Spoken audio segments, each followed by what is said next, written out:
I'm Tony Cacciarelli. I'm the product marketing manager for AJA. And at NAB 2014, we've had a really big announcement. We've been holding it in for a few years now. This is actually 4 years in the making. We finally released our first camera. It's a whole new world for us. It's something kind of new and exciting, and not something that we went into lightly. We actually did a lot of research and a lot of development to come out with something that we feel is a camera that addresses an area of the market that really wasn't necessarily getting all the representation it deserved.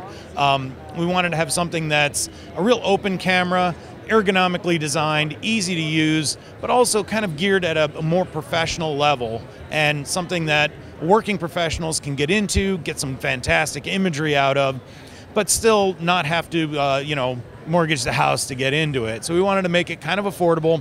The camera itself is called Cion, and we released it Monday here at the show, and the buzz has been fantastic. It's just been unbelievable, the amount of people that we've had coming in.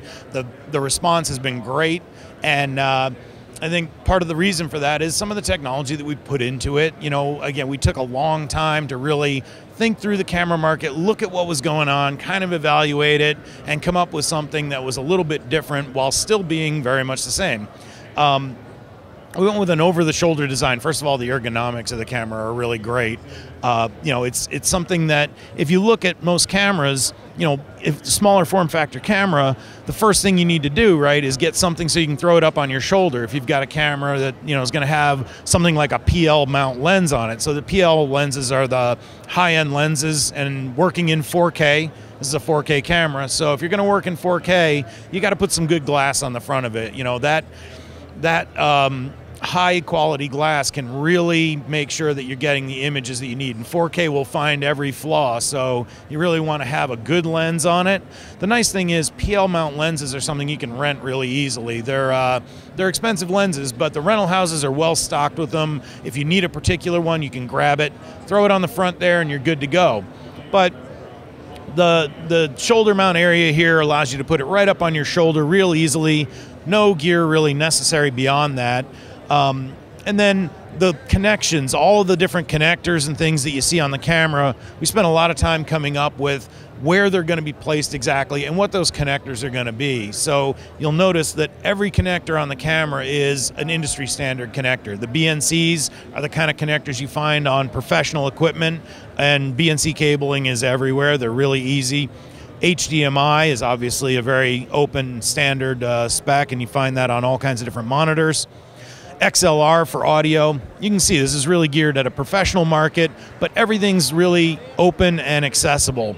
All of the different accessories that you have out there that people have been making for years are going to go right on this camera. We did standard rosettes up at the front. These are really solid mounting points for putting on things like handles that are going to support a lot of the weight of the camera, as well as cheese plates on the top and the bottom. These are pre-drilled holes that allow us to attach in accessories like our included handle, viewfinders, any of the other things. Battery packs can go on the back, and gives us just mounting points to put all kinds of accessories on the camera and really trick it out for exactly what you need. But again, all standard stuff. So there's thousands of different bits and pieces out there that you can put on this camera right away, right out of the box. You don't have to buy a lot of special stuff. So the sensor on the camera is an APS-C sensor. That's basically a 1.4 offset from a 35mm sensor. So very close to 35mm sensor at the front. And we've done some actually kind of interesting stuff on that sensor. We put two filters on it that are built into the sensor. One's an infrared filter. That filters out infrared light, which can kind of pollute the sensor a little bit and alter the color that you end up with. And we also put in an optical low-pass filter. And what that does is it removes a lot of that high-frequency noise. With 4K resolutions, it really pulls out a lot of detail, and you want that detail, but you don't want it to create moire patterns in the image, and that filter actually helps with that. One of the nice side effects of that is that you can use standard ND filters up at the front here on a matte box. You don't have to get the more expensive NDIR filters, so that's all taken care of. For file formats, on the back end of the camera, we actually have a slot where our media goes. This is our pack media.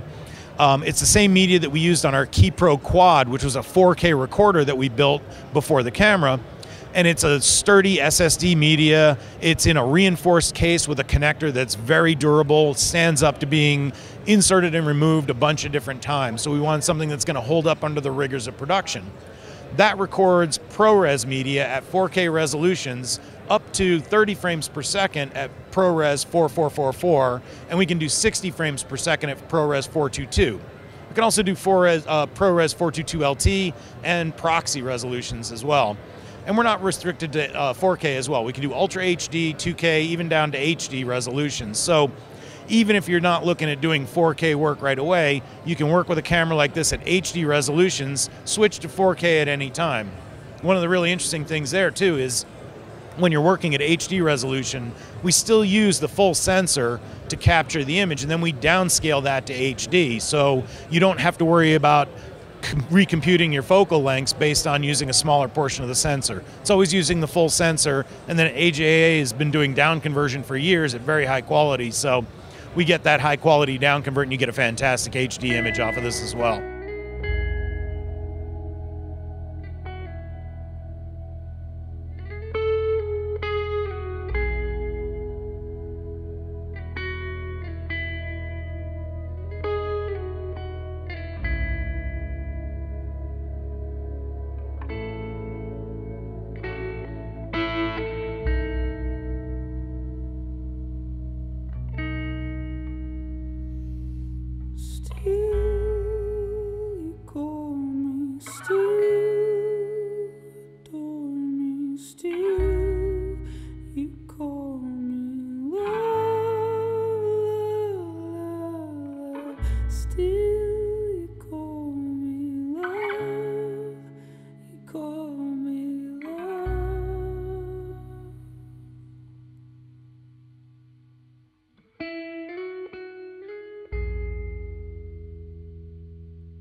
If you like this episode, please stay tuned for my full review as I walk the floor of the 2014 NAB show.